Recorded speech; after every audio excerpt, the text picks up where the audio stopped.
الوضع ما قبل كان الوضع يأس، إحباط، خوف، خجل، كذلك تردد.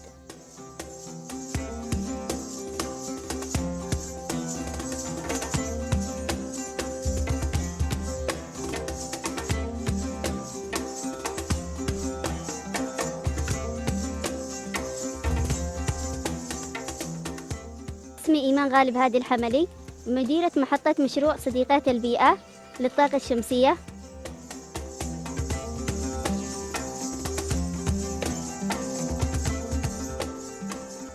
لأن كفتيات خريجات ليس لدينا فرصة أمل، فهذا المشروع كان لنا حلم كبير وناجح.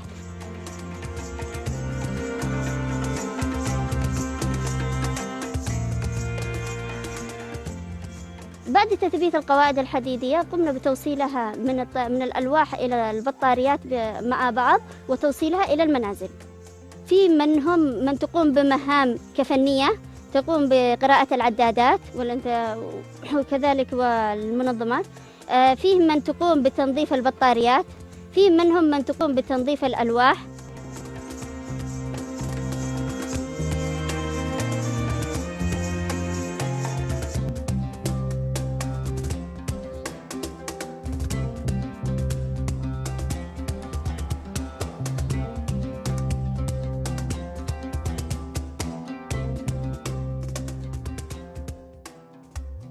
One can access the electricity for 2 cents per hour using this solar microgrid, where for fossil fuel you have to pay 42 cents, and that also is for 2 hours or 3 hours. This microgrid is providing electricity for 10 to 12 hours.